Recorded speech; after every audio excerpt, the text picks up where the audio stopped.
I don't know if you can see, brothers, if you look really closely, you'll see that little cottage at the top of the hill. You'll see Damo sitting there, sitting on his veranda, enjoying life. And Tilly the toilet brush trying to be a big dog. That brightens things up a bit, doesn't it? Chasing everybody. Po watching a cyclist go by in guard mode. And my ducks over there, which I've weaned off wheat because I can't afford to feed them anymore. There's a whole paddock here. I thought, well, they better start learning to eat grass because I can't afford it. And they're doing okay. I did it slowly. I think they're starting to get the hang of it. You can see the sun's gone down already. It's a cold, cold evening, but it's beautiful. Anyway, brothers, good to have you along, and the occasional sister. This is what I call a snap vlog. It's straight off the phone. My nose is starting to dribble because it's wet. No editing involved. Yesterday we had a wee problem. The neighbour's dog came down to my place and Po went into guard mode and chased after it, and Damo chased after Po, and I went sprinting to help. My phone, my Galaxy S22 Ultra, which is everything. It's my contact with the world, it's my making videos, it's my camera, it's my email, it's everything, jumped out of my pocket and smashed on the ground. And I've only had it for 3 months.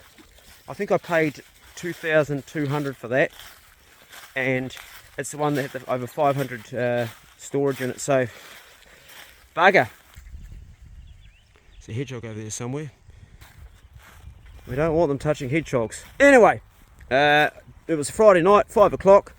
I couldn't call the insurance company because I didn't have a phone anymore because it just didn't work. I drove to Noel Leeming in Richmond, and I bought a brand new one, the one I'm talking to you right now. And hopefully the insurance company will step up, but I've got an excess of something silly like $500. Oh well, that's minor. That's just the little stuff. Don't sweat the little stuff. Don't sweat the little stuff. And that's something which I remind myself quite often to do. When things like that happen, it's like, yes, you couldn't afford to replace that right now, but hey, much worse shit can happen in life. Don't you know that? Things can go really bad. Things can go really bad. I want to talk about mental health because this is a channel that we address that mostly in. I've got a sister that's been in a mental institution since she was 18, and we don't know that we have any bad, like really bad mental health in our family. The only thing that she did when she was very young, she started smoking a copious amount of dope. She had a boyfriend that turned onto it, and she flipped one day, and she's been very, very sick ever since. And it's been an absolute tragedy for the family to lose her, because it's like losing someone. Yeah, it hurts, and it's difficult for my mother and father too, not just her siblings, and probably harder for my mother and father. So what I want to talk about today in this snap vlog, this bro check video, is how when people around us have bad mental health, those of us that are stable, or reasonably stable, because none of us are stable all the time, it also affects us too, and it can really, really be a tear and a strain, and we often need support as well. So those of us that are supporting someone else, we need to make sure that we check on ourselves, because you can work so hard and be so used to going all the time that you can actually get run down. So I want to talk about Mikhail, my nephew, who drowned. He drowned on the 24th of June. Police have now released that the body that was found at Cape Falwyn on the west coast, where his body travelled over 100 kilometres from where he drowned at Moria Falls. My son tried so hard to save him. His body, it was actually pretty much intact when they found it. They thought it was only a couple of days old because it was so cold in that river, and what happened most likely was it was just trapped in the fall somewhere around there, and then the big flood we had, well, not a massive flood but a lot of rain, lodged it, and it went out the river mouth all the way over 100 kilometres and then got washed back up on the beach. That's his body. So we now have a body, and we have something to help those that have been struggling so much that we're not able to have closure. For me, hearing how he drowned and my son explained to me what happened on that terrible day, it was instant closure because we knew he's dead. But for everybody else that didn't see it or hear that from my son, or didn't want to hear it, they hung on that maybe he was classed as missing. Maybe he would turn up somewhere. Now my nephew, he struggled a lot with bad mental health, and he was an adopted child, and we all tried to look after him. He stayed with me for quite a while. He stayed with my mother, he stayed with my father. My mother still has a room set up for him at her place, and I have a place here for him if he was to come back. But the trouble is, when people have bad mental health and they're adults, you can't say to them, you need to get help. You can say to them, hey, it would be a good idea to go and see someone. How about we do it? And they can say no if they're an adult. If it's a child under 18 and you're a parent, then you could maybe enforce that a little bit. But when they're adults, they can't. And of course, Mikhail never would go.